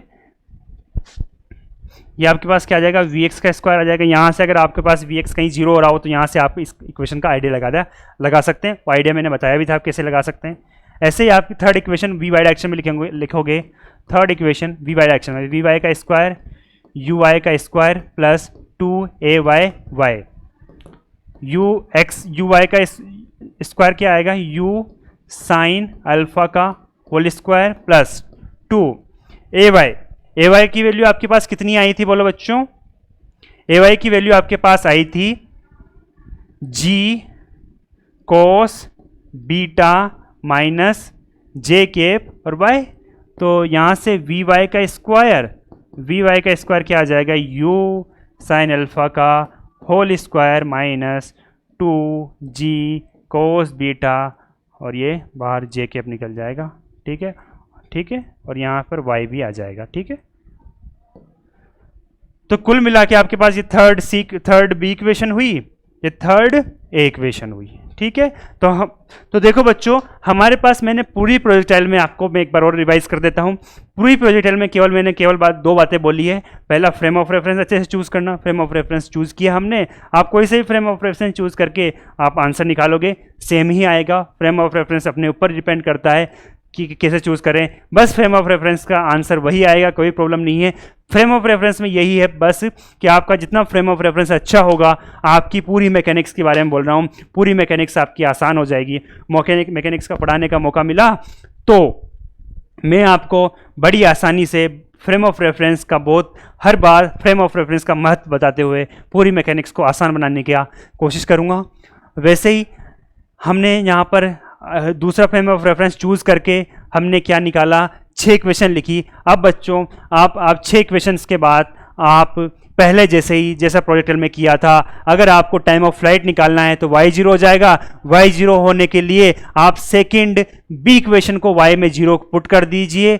जो टाइम ऑफ फ्लाइट आएगा आपका t इक्वल टू क्या आ जाएगा, टाइम ऑफ फ्लाइट आ जाएगा। मैंने वो सॉल्व नहीं कराया, वो आप कर सकते हैं यहाँ से, क्योंकि मैं वो फॉर्मूला निकाल देता तो फिर वो आपको रटने जैसी बात हो जाती। इस वजह से मैंने आपको 6 इक्वेशन लिखी। 6 इक्वेशन से आपकी कॉमन सेंस से, आपकी 6th to 10th की पढ़ाई से इक्वेशन सोल्व करना, आप आसानी से इक्वेशन सोल्व कर सकते हैं। उसके बाद वो t आ जाएगा। अगर आपको x निकालना है तो x का फॉर्मूला है, वहाँ पर जो टाइम ऑफ फ्लाइट आया था उसको वहाँ पुट करना, आपके पास क्या आ जाएगा, रेंज आ जाएगी।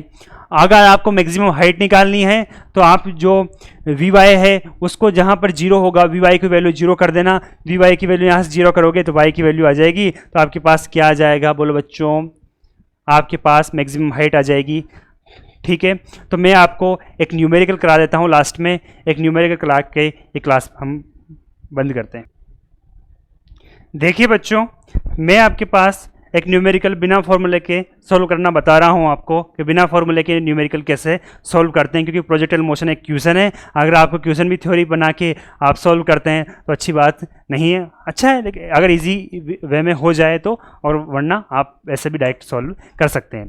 तो आपके पास क्वेश्चन ये है, कोई एक आदमी है, वो फुटबॉल को फेंकता है। फुटबॉल को जब वो फेंकता है तो एक गोल लाइन है। गोल लाइन जो वो जहाँ पर से वो खड़ा है वहाँ से गोल लाइन 32 मीटर दूर है। वो 20 मीटर पर सेकंड से इस बॉल को क्या करता है, फेंकता है। किस बॉल को, फुटबॉल को 20 मीटर पर सेकंड से। ठीक है, 30 डिग्री पर फेंकता है। ठीक, और उसकी जो आदमी की हाइट है, जो फुटबॉलर है, उसकी हाइट 2 मीटर है। ठीक है, आपको यहां पर 2 चीजें कैलकुलेट करनी है कि वो 32 मीटर दूर जो गोल लाइन है वहां पर उस बॉल को पहुंचने में कितना टाइम लगेगा, फर्स्ट थिंग। सेकेंड थिंग आपको ये निकालनी है, what is the height J goal line पर, जहां पर वो टकराएगी, जहां पर वो गोल लाइन को टच करेगी, वहां की उस पॉइंट की यानी पी पॉइंट की हाइट क्या है। ये आपको 2 चीजें क्या करनी है, कैलकुलेट करनी है। क्वेश्चन समझ में आ चुका होगा, एक बार और बता देता हूं। कोई एक आदमी फुटबॉलर है, फुटबॉलर 32 मीटर दूर उसके क्या है, गोल लाइन है। वो फुटबॉलर 20 मीटर पर सेकंड की स्पीड से उस बॉल को क्या करता है, फेंकता है।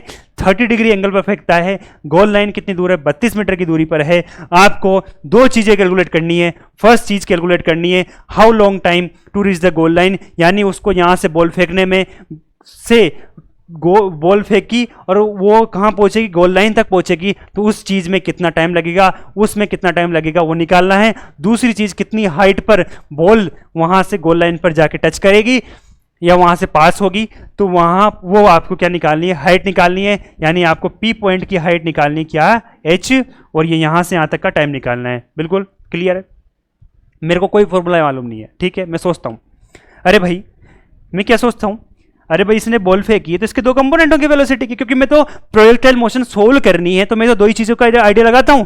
फर्स्ट थिंग क्या है, इनिशियल वेलोसिटी, दूसरी थिंग क्या है, एक्सेलरेशन। मैं 2 चीजों का ही आइडिया लगाऊंगा और कुछ नहीं करूंगा। बोलो यू एक्स, क्या यू कोस थीटा है क्या, यू कोस 30 आ जाएगा क्या, अरे आएगा नहीं आएगा। यू वाई, यू साइन 30 आ जाएगा कि नहीं आ जाएगा। हाँ, मैं यू एक्स यू वाई पहले कैलकुलेट रख लेता हूं।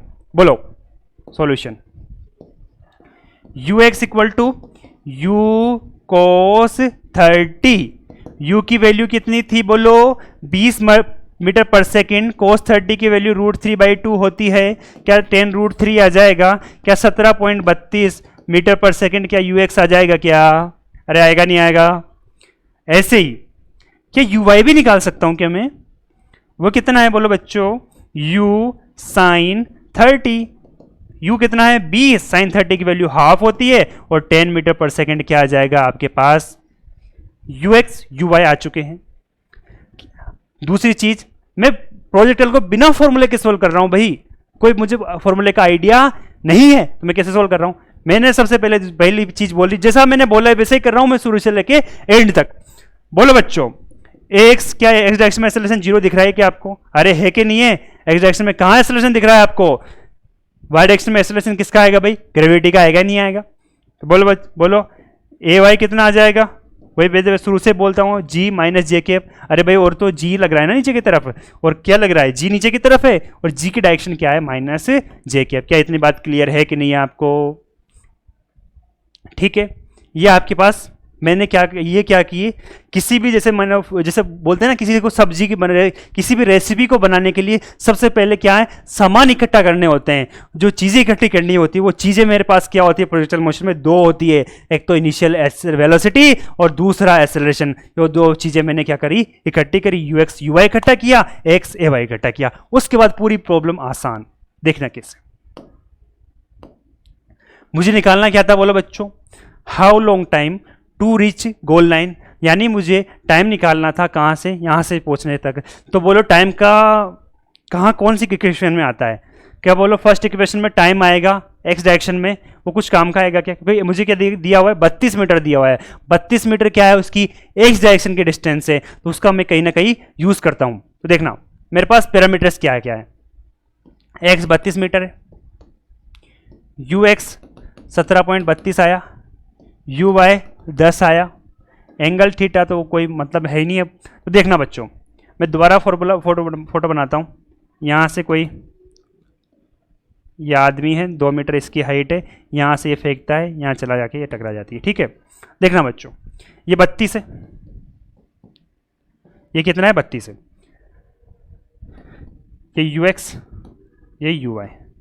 अब यहाँ से यहाँ तक चलने में तो मैं इसके अगर एक्स कितना दिया हुआ है मुझे, 32 दिया हुआ है। अरे भाई ये चीज़ें निकालने के अलावा मुझे क्या क्या गिवन है? 32 गिवन है, तो मैं 32 का यूज़ करता हूँ। बोलो 32 क्या है? अरे एक्स डायरेक्शन की डिस्टेंस ही तो है, x direction distance. X direction में डिस्टेंस कौन कौन से इक्वेशन में आती है? सेकंड इक्वेशन में आती है और थर्ड इक्वेशन में आती है। मैं सेकंड इक्वेशन को यूज़ करता हूँ क्योंकि उसमें देखना सेकंड इक्वेशन क्या, x equal to u x और ये t plus half a x t square. अरे भाई एक्स डायरेक्शन में एक्सेलरेशन 0 आ चुका था कि नहीं आ चुका था मेरा? तो मेरा एक्स कितना आ गया, u x t. T equal to क्या आ जाएगा, x upon u x. X कितना है मेरा? 32 मीटर। यू एक्स कितना आया? 17.32 आया था कि नहीं आया था? अरे आया था कि नहीं आया था? तो टाइम आपके पास कितना आ जाएगा, 1 पॉइंट, आप कैलकुलेट कर सकते हैं, 1.85 के लगभग आपके पास ये क्या आ जाएगा, सेकंड के बराबर आपके पास क्या आ जाएगा? आपके पास फर्स्ट जो क्वेश्चन था, फर्स्ट पार्ट था वो आपका सॉल्व हो चुका है। सेकंड पार्ट वो क्या बोलता था, क्योंकि इतने टाइम बाद वो गोल लाइन तक पहुंच चुका है। अब क्या बोलेगा, पूछा उसने सेकंड क्वेश्चन में, अरे भाई बोल, सेकंड क्वेश्चन में उसने ये पूछा गया है कि तेरी फुटबॉल वहाँ गोल लाइन तक तो पहुंच चुकी है, अरे लेकिन वो जो जहाँ से वो अर्थ पे खड़ा है वहाँ से कितनी हाइट पर वो बॉल जाके वहाँ से पास हुई है, वहाँ टच करी है, यानी पी पॉइंट की आपको हाइट निकालनी थी। ये यहाँ से मैंने एक पैरेलल लाइन बना ली। तो बोल बच्चे, वाई डायरेक्शन में तुझे वाई डायरेक्शन में अगर तुझे डिस्टेंस निकालनी होती है तो तू कौन सी इक्वेशन का यूज़ करता है रे? कौन सी इक्वेशन का यूज़ करता है? सेकंड इक्वेशन का। सेकंड इक्वेशन वापस देख ले, y इक्वल टू क्या होता है, u y t minus half g t square. क्या ये इक्वेशन थी तेरे पास? यू वाई क्या तेरे पास 10 आया था क्या रे? टी की वैल्यू अभी तो निकाली है तूने, 1.85 आई है, माइनस हाफ जी कितना आया था बोलो तेरे पास? 10 है ही सही, 1.85 की वैल्यू, टी की वैल्यू 1.85 रख। उतने ही टाइम में, जितने टाइम में वो 32 मीटर गया है उतनी टाइम में कितनी हाइट पर गया होगा वो, यही तो निकालना था तेरे को। तो वो कितना आएगा बोल बच्चे, यहाँ से सॉल्व करेगा तो वो आ जाएगा बोल 1.73 आपके पास क्या आ जाएगा, वाई डायरेक्शन में ये क्या आ जाएगी, डिस्टेंस आ जाएगी। लेकिन बोल बच्चे ये कहाँ से आई रे? जहाँ से उसने बॉल फेंकी है, बॉल फेंकी वो नीचे से थोड़ी फेंकी उसने पैरों में से, बॉल तो यहाँ से फेंकी है और उसकी हाइट कितनी थी, 2 मीटर ठीक नहीं थी। तो अर्थ से इसकी हाइट कितनी हो जाएगी बोल, 2 metre plus 1.73 metre equals to क्या आ जाएगी, 3.73 मीटर आपके पास हाइट आ जाएगी कि नहीं आ जाएगी। यानी वह यहाँ से ऐसे फेंको, सॉरी ये उसका, ये कोई आदमी है वो जो बॉल खेल रहा है। यहाँ से ये इसकी 32 मीटर थी, तो ये कितने ऊपर तक लगेगी? 3.73 मीटर पर लगेगी, 3.73 मीटर पर। और कितने देर बाद पहुँचेगा रे वहाँ पर? 1.85 तक बाद वो क्या करेगा, वहाँ पर पहुँचेगा। तो कुल मिला के आपके पास में यह लेक्चर बड़ा हो चुका है। मैं आपको, अगर आपका ऐसे ही प्यार मिला तो मैं आपके लिए और अच्छा कंटेंट ला के प्रोवाइड कराऊँगा और फ्री ऑफ कॉस्ट। मैं आपको, आप वीडियो को देखें, अच्छे से समझें प्रोजेक्टाइल मोशन को, प्रोजेक्टाइल मोशन के बारे में जो मैंने बातें बताई है उसको आप अच्छी तरीके से लाइफ में उतारें, यानी लाइफ में उतार से मतलब फिजिक्स में उतारें। जो भी बात बोली है मैंने, 2-4 बातें बोली है, पूरी मैकेनिक्स केवल मैं आपसे बोल रहा हूँ। मैं मैकेनिक्स को केवल 5 से 10 लाइन कंसेप्ट हैं, 5 से 10 आपके पास लाइन है, उन्हीं के ऊपर मैं पूरी मैकेनिक्स को आपको पढ़ा सकता हूँ। आपको वीडियो समझ में आए, अच्छी लगे तो आप अपना आप चैनल को सब्सक्राइब कर सकते हैं, लाइक कर सकते हैं और वीडियो को शेयर भी कर सकते हैं। आपको अच्छी लगे तो, अच्छी नहीं लगे तो कोई इशू नहीं है, कोई प्रॉब्लम नहीं है। आप ठीक है, आप बस, मेरा तो यही मोटो था कि आप सीखें प्रोजेक्टाइल मोशन को। मैंने आपको प्रोजेक्टाइल मोशन को सिखाया है अच्छे से। ठीक है, थैंक यू।